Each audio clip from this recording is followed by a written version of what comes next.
Bello is going to tell us about what has happened in Sudan. It's a sad story. This is a coup d'etat. So which Sudan are we dealing with? Because we know there's South and there's North Sudan. Yeah, the North Sudan, which still retained the old name. North Sudan? Yeah, it still retained the old name of the country when it was unified. Which is Sudan? Republic of Sudan. So they say Sudan and there's South Sudan? Yeah. Okay, so tell us. Actually, there was a coup on Monday. But prior to that, the general, Abdel Fattah al-Burhan, was just supposed to hand over power within some few weeks to a civilian leader. Because after the overthrow of Omar al-Bashir in 2019, there was this transition agreement that was supposed to last for 3 years, in which the military will, so the presidency was vacant.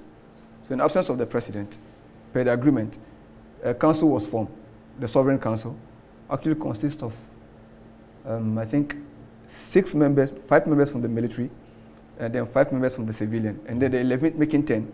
And the 11th member was supposed to be appointed based on consensus between the two factions of the military and the civilian. So he was supposed to be headed by a military man for about 18 months out of the... So who is this man? This is the general who succeeded Omar al-Bashir when he was overthrown. So the transitional leader? Oh? Well, he only lasted for a few days. Oh, he's no longer there? Yeah. Okay. He succeeded Omar al-Bashir. But the citizens felt that he was a continuation of the old regime. So they disagreed. And then the military itself took him out. So he was succeeded by this general, Abdel Fattah al-Burhan. So he is the one who plotted the coup. He is the leader of the country. Now, he plotted the coup. Yeah, he is the chairman of the Sovereign Council. Because when Omar the transitional Sovereign Council. Yeah, when Omar al-Bashir was overthrown, the presidency was vacant. So there was this arrangement per the transition that a council will be formed, 11 members in total, 5 from the military and 5 from the civilian side, that is the Forces for Freedom and Change, the FFC, who led the protest.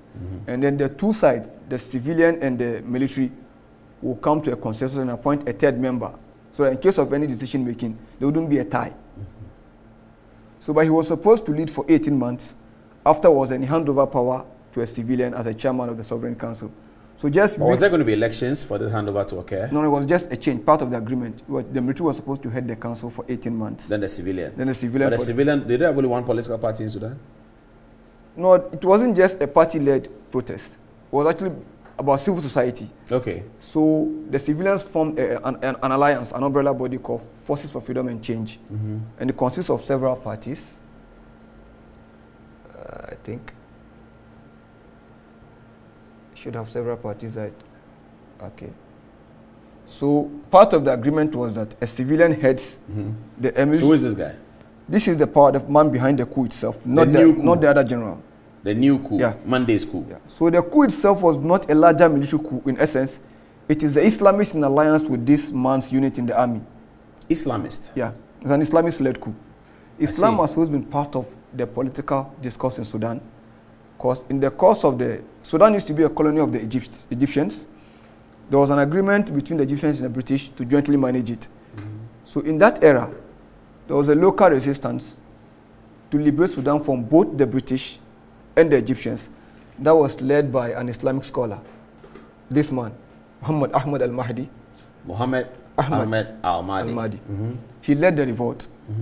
Along the line, he nearly succeeded in doing for Sudan what Menelik had done for Ethiopia by defying colonialism, but he lost.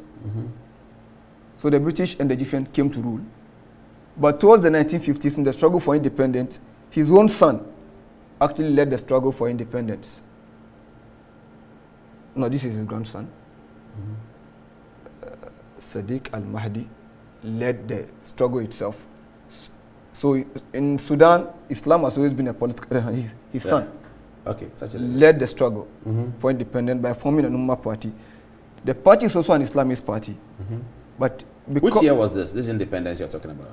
That was around 1950s, getting to the 60s. Around the Ghana time, yeah, same time. But knowing that Sudan, at that time, included the current South Sudan, so it was not just a homogeneous religious entity. The South was largely Christian and animist. So his party was an Islamist party with moderate views, that it tolerated the freedom of worship for the South, liberty of the South, being Christians. But then, in the 60s, there was this Islamist revival group in Egypt that was from the Muslim Brotherhood. And they influenced a segment of the Sudanese elite with Wahhabi Salafist doctrine. And that brought about the Islamists taking over the state, and this particular guy. So Hassan al-Turabi, here he is with Omar al-Bashir. So the Islamists led the coup in 89 that brought Omar al-Bashir to power. But they were able to penetrate. No, you are jumping from 60 to 89. Yeah. So in the 60s, the Egyptian Muslim Brotherhood began to influence a segment of the Sudanese elite. What happened thereafter? So the Islamists divided into two factions. The Mahdis are more traditional, Sufis and tolerant, than moderate, than the ones that came. The ones that came about were more, let me put it, more Puritan in their view of Islam, because due to the division of Sudan between the north being Muslim dominated and the south, just like we have it in Nigeria, the Mahdis didn't implement Sharia across board. But when Jafar al-Numairi, a general, plotted a coup and overthrew the elected government and was influenced by Hassan al-Turabi, who was part of the Egyptian-influenced Sudanese. So he's Egyptian? He's a Sudanese who was influenced by the Egyptian. So he's one of the elites that was influenced. Okay, all right. Hassan al-Turabi. He's not just an Islamic scholar, he also had Western education. He was a doctor. Medical doctor. Medical doctor. So he was influenced by the Muslim Brotherhood in Egypt. And he came back to Sudan, due to the fact that Sudan was once part of the Egyptian empire, Egyptian state. So there's that historic connection. Yeah. So he came back to Sudan with a view of implementing Sharia law in Sudan itself. So he was appointed as the Attorney General by General Jafar al-Numairi. And then he influenced the... He's a doctor. Yeah. He is appointed as Attorney General. Attorney General. Is that not a lawyer's position? Well, really? He was able to influence the... Okay. So, but the reason why he did that was that traditionally the Sudanese are Muslims, but they are Sufis. But his idea was more foreign or alien to their traditional Islam. So that he could not secure grassroots support. So what he did was to hijack or infiltrate state institutions. He was able to influence the military. So when he aligned with Jafar al-Numairi, that was how come the Sudanese military today is Islamist dominated or influenced through the activity of Hassan al-Turabi. When did Omar al-Bashir come to power? 89. But between 60, 70, 89, who was in power? Jafar al-Numairi was in power. So that was when this guy was Attorney General, when the Al-Turabi was Attorney General. Okay, so Hassan is Jafar al-Numairi's minister. Yeah, he's Attorney General. So they were in power in the 60s, 70s. So there was a revolution that also, a protest, that also ousted the general. But it didn't weaken the Islamists at that time. And that was when, where's the other guy? No. This one's son also became a prime minister, Sadiq Al-Mahdi, because of the historical history of the family being at the forefront of independence. So he was very influential. He became a prime minister twice within a short period. One from 1966 to 1967. And in the other stint in power from 1986 to 1989. So he was actually overthrown by the alliance between Hassan al-Turabi and Omar al-Bashir. Now, Omar al-Bashir is Islamic. He's an Islamist influence. So he's part of the Islamist philosophy in Sudan. Yeah. So he came to power in 89. In 89. So is it this religious dimension that you bring that may have influenced Western powers to split down Sudan into what we now have, South Sudan and original Sudan? Yeah, the religious differences between the country was used by the South to revolt. So when the Western countries were about to intervene, they started the argument of self-determination, that the South was being dominated. That's actually what spelled the doom for Omar al-Bashir, actually. By losing the South, he lost the oil resource, the oil wealth. So the oil is in the South? In the South. Okay. And so the Southerners were fighting the government because they felt that wealth belongs to them, but they weren't benefiting from the oil wealth. It was used to enrich the Northerners. Okay. That was one of the main reasons for the civil war. And the second thing was the implementation of Sharia across board in Sudan that affected their own faith. Okay, so let's wrap up. So with the coup on Monday, what's going to happen? So the coup on Monday was like, due to the protests, the Islamists lost power. Now they fear two things: accountability. If they give power to the civilians. If they give power to the civilians. Are the civilians not Muslims? They are Muslims, but Omar al-Bashir has a pending case at the ICC. Yes. But there's no way you could send, and the civilian government actually made a mistake. They agreed to send Omar al-Bashir outside to the ICC for trial. And there's no way you could send Omar al-Bashir to the ICC without implicating the current generals in power. So they had to plot the coup to save themselves. So the previous coup attempt, with the benefit of hindsight, could be seen as a dress rehearsal for this coup. So you are alleging that they probably knew that they would do a proper coup later on, but they needed to take power immediately at that time. Yeah, because they needed to use a pretext to plot a coup. Remember, it was after the alleged fake coup attempt that the supporters of the Islamists also came to camp. So this coup is basically to keep the military Islamists in power in northern Sudan. In northern Sudan. That's what it's about. That's what it's about. But it's also not a coup that was led largely by the entire army itself, but the IRSF. And that is a unit that is also accused of war crimes led by the, Muhammad Ahmad Dagalo. He was accused of committing war crimes in the Darfur. Yes. So, in order to shield himself, he was then the militia. So that this coup is a coup of a tiny military elite Unit to protect themselves. To protect themselves. So that it is shaky because there could be a counter coup. Do you anticipate that? Not necessarily a counter coup.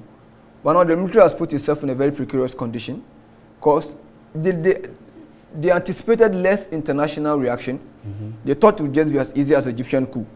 But forgetting that the international community has a dislike for the Islamists in general.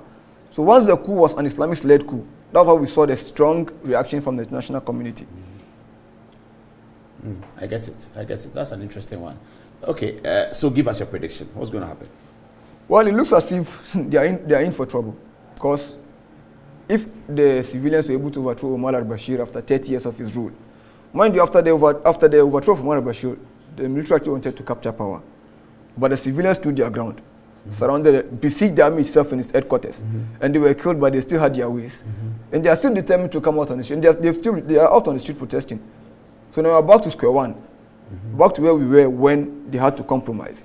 But so you think the civilian power will overcome the coup? Definitely. Because if 30 years of Omar al-Bashir was overthrown within a year, what can they do when they're just in But they have ammunition. They will kill them. They'll shoot down the protesters. But these are people who besieged the army headquarters. You know, when Omar al-Bashir was overthrown, the military itself formed a transitional council, MTC, Military Transitional Council, but it lasted just a month. Because the civilians besieged the army in its headquarters to compel the army to go back to negotiation, and that's why we had the traditional agreement that allowed them the transition period for 3 years. So if the maybe they had a different commander then who had the same people that they can instruct them to kill the protesters. No, but now looking at the international reaction, looking at the reaction of the military, they are scared because in the initial coup, the Prime Minister Abdullah Hamdok was actually detained. Within the following day, in a press conference, the Abdel Fattah al-Burhan, the general, admitted that he was holding Hamdok in his house, and then instantly after the press conference, he released the Prime Minister and sent him back to his own house with under guard. So it tells you that the military itself is now scared that international community will pounce hard on them. I see. So you think it will be a short-lived coup? I think so. And democracy should not give up in Sudan. We'll get there. No. And we should salute the courage of the Prime Minister. Because he was actually arrested because he refused to endorse the coup. Because per the articles of the transition, only the Prime Minister could have, dismissed cabinet. So they actually wanted to plot a coup directly. They wanted to persuade the Prime Minister to dissolve cabinet, that's Abdullah Hamdok, the transitional prime, to dissolve the cabinet so it wouldn't look as if it was a coup. But his refusal to accept that condition, he stood firm that the transition must work. And so they had to come out with their guns. To dissolve the Prime Minister? Yeah, they wanted to just like, in the Zimbabwean coup, the coup happened de facto. But then Mugabe was persuaded with the threat of impeachment. The jury. So they wanted to do that, have that kind of arrangement. Oh, I see what you mean. Okay. So the Prime Minister is still in Sudan now? Yeah, he's still in Sudan. Is he under arrest? Under house arrest. Initially, he was whisked away, just like Doumbouya did to Kondi. But then the pressure was unbearable for them, so they had to release him in order to appease the international community.